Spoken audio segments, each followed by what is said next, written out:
Hello everybody, welcome to Watkins Glen International. It's round 8 of the Idemitsu Mazda MX-5 Cup presented by BFGoodrich. In the booth with me, John Hindhoff, is Shea Adam. This weekend we have a new yet familiar face who's behind the wheel. NBC sports analyst and IndyCar veteran James Hinchcliffe is making his Idemitsu Mazda MX-5 Cup debut. James has raced open wheel cars here at Watkins Glen, but never a sports car. You know, I think what's the real strength of this series is just that car, the way it's been built.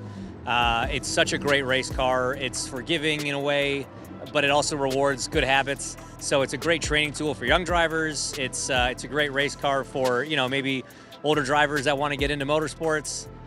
For me, it's kind of the complete package, and so it's a great car. And then around it, they built a great championship. So I highly recommend it to anybody that's looking to get into the sport. Series leader Aaron Johnson, he'll be looking to widen the gap in the championship standings. We're at the halfway point of the season, and drivers like Selin Rollan and former champion Gresham Wagner, along with Jared Thomas, are hot on Johnson's tail. Close finishes are the order of the day in Idemitsu Mazda MX-5 Cup, and if you add up the winning margins in the first 6 races, it's less than 1 second combined. Now let's get to the start of round number 8. We are at the Finger Lakes, in the Finger Lakes region of upstate New York. Watkins Glen has a rich history of motorsport, and the 3.4 mile 11 corner circuit has a little bit of everything. Fast flowing corners, big braking areas, opportunities to overtake down into turn 1, downhill braking area for the Brave on the right hand side of the inner loop, the bus stop, and then coming up over the rise into turn 8, the heel of the boot. Misspoke there, actually. Anthony McIntosh not racing here today because of the damage sustained in that incident. Still on the grid sheet here. 45 minutes on the clock. Are you ready to be entertained? Idemitsu Mazda MX-5 Cup presented by BFGoodrich Tires. Race 2 at Watkins Glen International is green. Down towards the first corner, Jared Thomas tries to come around the outside of the red car with the yellow rule too, but he can't get it done. But he slots nicely into second behind Selin Rollan, who had a cracker of a start. But now we're 2 and 3 wide behind the leaders, and it looks like Jared Thomas has eased his way onto the right-hand side of the track. For a moment, he took the lead. Here comes Noaker as well in the number 13, the black and white car. Oh, there's a spin. Matthew Dirks has gone around. This is going to be another big one. Huge incident. Oh, huge incident. That's Woody Hyman. Hyman getting kicked around. All kinds of debris from the sponsors' logos. Nate Sesro's in there too, I'm sorry to say, from McCumbee McAleer Racing. The young man going for Rookie of the Year. Into the pit lane before the start was Max Sapolsky. He is still sitting on the pit lane revving his engine. Things don't sound good for the number 2 machine. Let's try and work out what happened. I'm pretty certain it was Matthew Dirks in the silver car in the middle of 3. So that was the battle for 5th position. He's got the 55 to his right. Now, does he get a little clip? Oh, he just basically, he's the meat in the sandwich there. And James Hinchcliffe's to his left. Matthew goes left and right and left and right. I've got it, I don't got it. Hits Hyman, and that is the catalyst for everything else. Wow. Dirks gets spun around. Then we had Woody Hyman in the middle of the track. Some absolutely ace avoidance by the cars that were coming up from around about 10th, 11th and 12th down, and somebody ran over their own wheel. So the top 4 are clear at the moment, and that was a big hit from Woody, who was catapulted across the track. Gosh, Clayton Ketcher gets thrown up in the air. That was the car that ran over its own right front wheel, the green and white car, and then everybody else at that point is hard on the middle pedal, trying to slow things down. Thomas Annunziata needs to buy a lottery ticket right now, because Woody Hyman speared across in front of him and wound up taking out Clayton Ketcher instead of wrapping up what is Annunziata's backup car this weekend. That's why he looks exactly like our leader, Selin Rollan. Well, the good news is that we can see drivers out of their cars, and we're about to go back to that great racing. What brilliant work to clear up that 7-car incident down at turn 4. Yes, we've lost some time, but we've still got just over 21 minutes to go. We're back to green for Idemitsu Mazda MX-5 Cup, presented by BFGoodrich here at Watkins Glen. Race 2, a depleted field, 18 cars out of the 27 that we started with this weekend, and the 25 that started this race. Clean start then for Selin Rollan from Jared Thomas and Robert Noaker. Series leader Aaron Johnson in 4th position in the dark blue car. And put the feather in the back of your cap. James Hinchcliffe took that restart P16. Let's see how far up he can get. I have written that down. I've written it down in pencil. I've been rubbing it out every lap, I reckon, here. Side by side for the lead. This is the classic move. Down at Watkins Glen, get to the right-hand side before the inner loop, and through to the lead goes Jared Thomas, pushed there by Robert Noaker in the black and white and blue car. Following through, Aaron Johnson goes from 4th to 3rd. That's the championship leader. The bright green car slightly further back down the field is Hernan Palermo, and he is moving up as well. But Jared Thomas is making his bid for freedom with 20 minutes to go. Down to turn 6, side by side. Selin Rollan has Gresham Wagner for company. Wagner goes through. That's how tight it is. 2nd, going into the inner loop. 5th, coming into the toe of the boot, because down the inside Rollan will make this pass. And in behind there, Thomas Annunziata in the number 10 car. The two Hixon cars identical, bar some extra pink tape on Selin Rollan's car. Thank you, Hixon. You know, the funny thing, yes, thank you, Shay, as well, not me, Shay Holbrook, but thank you very much for giving us this beautiful imagery of the protege and the teacher, because that's what Selin Rollan said at the beginning of the year. He was not the elder statesman, but the oldest guy on the team, so he was going to try and help these newcomers to Hixon Motor Sports learn his ways to try and get up well within the top 10 of the championship. We are seeing that demonstrated right now. He is the MX-5 master, and they are his Padawan. The Yoda. He is. Yes. With a car that colored, how could he not be Yoda? Yeah, well, true enough. True enough. Front of the field, They Jared Thomas. They never use the dark side, no. Jared Thomas and Gresham Wagner have pulled out a good 10 MX-5's lengths to series leader Aaron Johnson. He's worked out he does not have to keep winning these races with the lead he's got, but he must continue to finish. 4 cars, 2 by 2 further back down the field, have just about got through turn 1.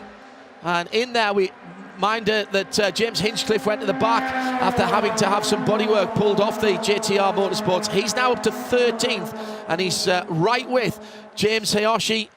And that was the 4 cars that were battling.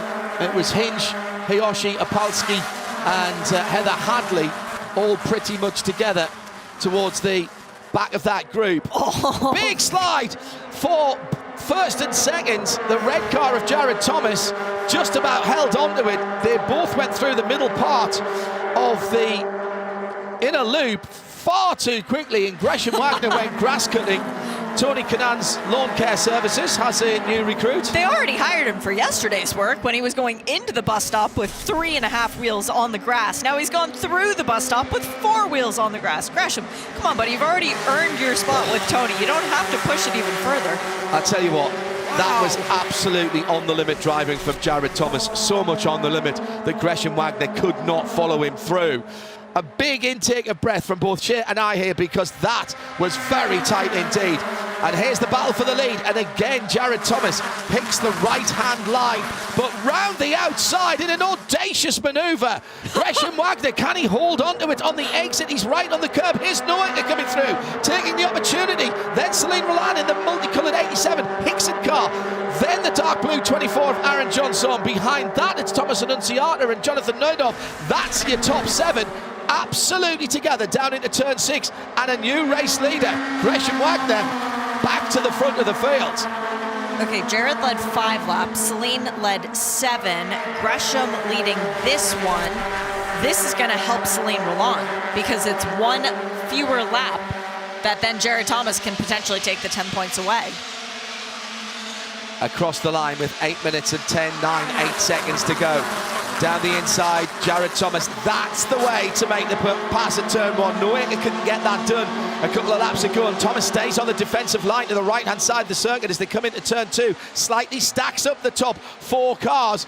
Gresham Wagner hung out to dry, not on the optimum line through the right-hander. It's turn 2, and that's really cost him. He's going to drop from the lead to 4th position. Here comes Annunziata dragging through as well with the 24 of Johnson, the dark blue car in there now. Pick a lane, pick a lane. Who are you going to go with? Who are you going to draft towards the inner loop? It's Selin Rollan who has the advantage, being pushed by Noaker, and through goes Annunziata as well, and wide for Jared Thomas. He's going to drop down a whole handful of places, and Annunziata, I reckon, gets the best of all of that as he started to come through the field. Again, it's a change of lead.